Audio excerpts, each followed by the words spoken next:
गए, धनुर्विद्या में पारंगत हो गए। तो दशरथ जी महाराज इनके गुणों को देखकर, इनकी लीलाओं को देखकर बड़े प्रसन्न होते, लेकिन प्रसन्न होने के साथ साथ चिंता भी हो गई। क्या चिंता हुई? बोले दशरथ जी को चिंता हुई इनका ब्याह कैसे हो।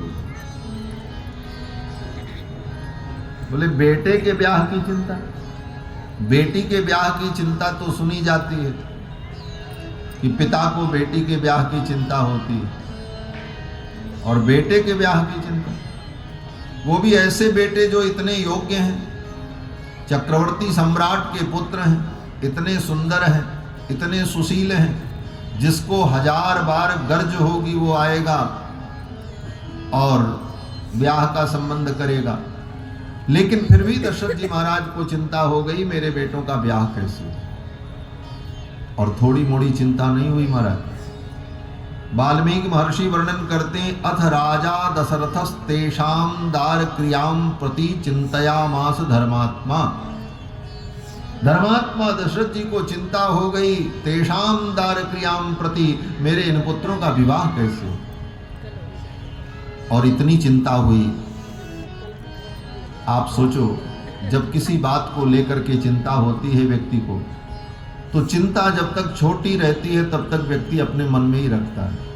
जब वो चिंता बढ़ने लगती है तो अपने विश्वास पात्र व्यक्तियों से भी वो बताता है। जब वो चिंता और ज़्यादा बढ़ने लगती है तो अपने परिवार के हर सदस्यों से वो उसे कहता है। और जब उसकी चिंता और प्रबल हो जाती है तो अपने मित्र परिजन सबके बीच में अपनी उस चिंता को रखता है। दशरथ जी महाराज को अपने पुत्रों के विवाह की इतनी चिंता हुई कि वो मन तक, रानियों तक ही वो चिंता सीमित नहीं रही, अपितु दशरथ जी महाराज ने अयोध्या की सभा बुलाई। सारे सभासद एकत्रित हुए, राजसभा लगी, और उस राजसभा में दशरथ जी महाराज ने प्रस्ताव रखा कि सभासदों, इस विषय पर विचार करो, मेरे बेटों का विवाह कैसे होगा, ये मेरी चिंता का विषय है। अथ राजा दशरथस्तेषां दार क्रियां प्रति चिंतयामास धर्मात्मा सोपाध्याय सबांधवः। अपने बंधु बांधव के सहित सभा के मध्य में तस्य चिंतयमानस्य मंत्री मध्ये महायशाः, मंत्रियों के मध्य में ये चिंता रखी। विचार होने लगा। किसी ने कहा, महाराज आप कहो तो गुप्तचर भेजे जाएं, पता लगाया जाए किस राजा की कन्या उत्तम होगी, और आप कहो तो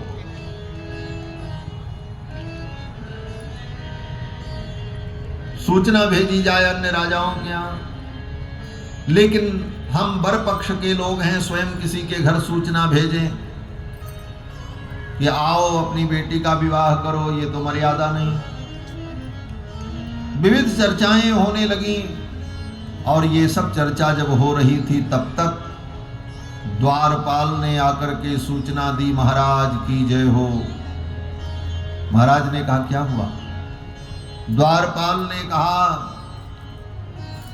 महर्षि विश्वामित्र पधारे हैं और वो आपके दर्शन की आकांक्षा कर रहे हैं, आपकी अनुमति हो तो उन्हें सभा में ले आया जाए। उसी समय विश्वामित्र जी का आगमन हुआ। क्यों? बोले इधर विश्वामित्र जी को भी चिंता हो गई थी। क्या चिंता हो गई? बोले असुरों का संहार कैसे होगा। गाधि तनय मन चिंता व्यापी, हरि बिनु मरहि न निश्चर पापी। और इधर दशरथ जी महाराज को चिंता थी, मेरे बेटों का विवाह कैसे हो। और तब तक विश्वामित्र जी महाराज अयोध्या पहुंच गए। विश्वामित्र जी ने सोचा, भगवान अयोध्या में प्रकट है, मैं अयोध्या चल करके राम जी को ले आऊं और उनके द्वारा असुरों का संहार हो और मेरा यज्ञ सफल हो। और विश्वामित्र जी इस भावना से अयोध्या के लिए चल पड़े और पहुंच गए अयोध्या। सरयू में स्नान किया और दरबार में पहुंच गए। करि मज्जन सरयू जल गयो भूप दरबार। सरयू जी में मज्जन किया और दशरथ जी के दरबार में पहुंच गए। दूत ने आकर के कहा कि विश्वामित्र महर्षि आए हैं। अभ्यागच्छन् महातेजा विश्वामित्रो महामुनि। विश्वामित्र महामुनि आए हैं, दर्शनाकांक्षी हैं। अब तो दशरथ जी महाराज जिस विषय पर चर्चा कर रहे थे, सभा चल रही थी, वो विषय तो वहीं रुक गया। दशरथ जी ने कहा विश्वामित्र जी आए, चलो उनका स्वागत करने के लिए चलते। मंत्रियों को लेकर, ब्राह्मणों को लेकर के दशरथ जी महाराज उनका स्वागत करने के लिए चल पड़े।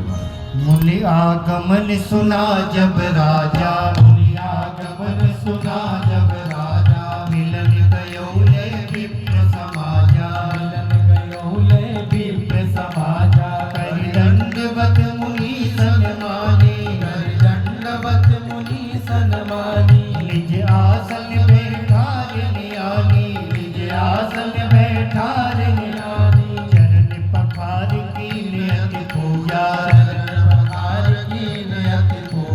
मौसम आज धन्य नहीं दूजा, मौसम आज धन्य नहीं दूजा। हे विविधि भांति भोजन कर बाबा, विविधि भांति भोजन कर बाबा। मोहि बर हृदय हरस अति पावा, मोहि बर हृदय हरस अति पावा। दशरथ जी महाराज स्वयं स्वागत की विप्र समाजा। ये ब्राह्मणों को साथ में लेकर के इसलिए गए दशरथ जी महाराज। दशरथ जी ने सोचा विश्वामित्र जी भी ब्राह्मण हैं और बड़े क्रोधी ब्राह्मण हैं, तुरंत शाप देते हैं।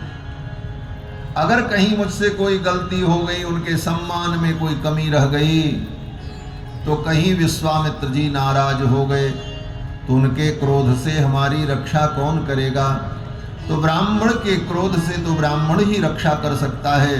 इसलिए ब्राह्मणों को लेकर के दशरथ जी महाराज चल पड़े। मुनि आगमन सुना जब राजा, मिलन गयो ले विप्र समाजा।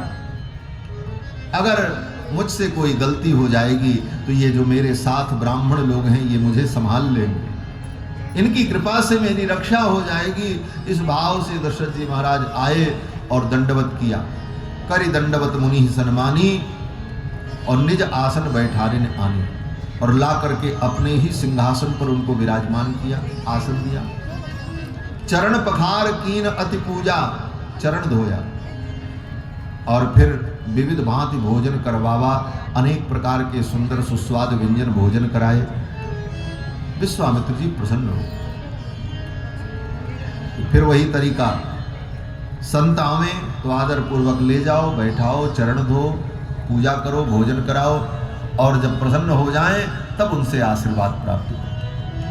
फोकट में आशीर्वाद नहीं मिलता, कुछ करना पड़ता है तब आशीर्वाद मिलता है।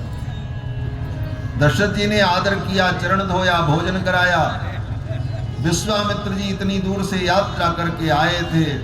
जब उन्हें सुख मिला तब दशरथ जी ने सोचा अब जब इनको सुख मिला है तो अब हमको भी सुख मिलेगा, आशीर्वाद मिलेगा। और दशरथ जी ने अपने चारों पुत्रों को बुलाया और विश्वामित्र जी के चरणों में प्रणाम कराया और कहा महाराज हमारे इन छोरों को आप आशीर्वाद दे दो। पुनि चरणन मेले सुत चारी, पुनि चरणन मेले सुत चारी। राम देख मुनि देह विसारी, राम देख मुनि देह विसारी। भय मगन देखत मुख शोभा, भय मगन देखत मुख शोभा। जन चकोर पूरण शशि लोभा, जन चकोर पूरण शशि लोभा। पुनि चरणन मेले सुत चारी, पुनि चरणन मेले सुत चारी, पुनि चरणन मेले सुत चारी। चारों पुत्रों को विश्वामित्र जी के चरणों में प्रणाम कराया और कहा, गुरुदेव मेरे इन बालकों को आप आशीर्वाद दो। विश्वामित्र जी ने राम जी को जब देखा तो राम जी को देख करके विश्वामित्र जी को अपने देह की, अपने शरीर की सुध बुध नहीं रही। राम देख मुनि देह विसारी। कुछ देर तक तो अपलक नेत्रों से विश्वामित्र जी भगवान को निहारते रहे। अंत में दशरथ जी महाराज ने विश्वामित्र जी से कहा, मुनिवर मैं आपकी क्या सेवा करूं? आपके आने का कारण क्या है? क्या मैं जान सकता हूं कि ही कारण आगमन तुम्हारा? आपके आने का कारण क्या है? तो विश्वामित्र जी ने तो पहले दशरथ जी की बड़ी प्रशंसा की। विश्वामित्र जी ने कहा, राजन तुम बड़े सौभाग्यशाली हो, बड़े धन्य हो। क्यों धन्य हो? तो विश्वामित्र जी कहते हैं, राजन ऐसे महान पवित्र वंश में आपका जन्म हुआ है, इसलिए आप धन्य हो। महावंश प्रसूतस्य, और दूसरा कारण महावंश प्रसूता। महा माने परमात्मा, और परमात्मा जिसके वंश में बालक बन करके प्रकट हो गया, आप परमात्मा के पिता बन गए, इसलिए आप महावंश प्रसूत।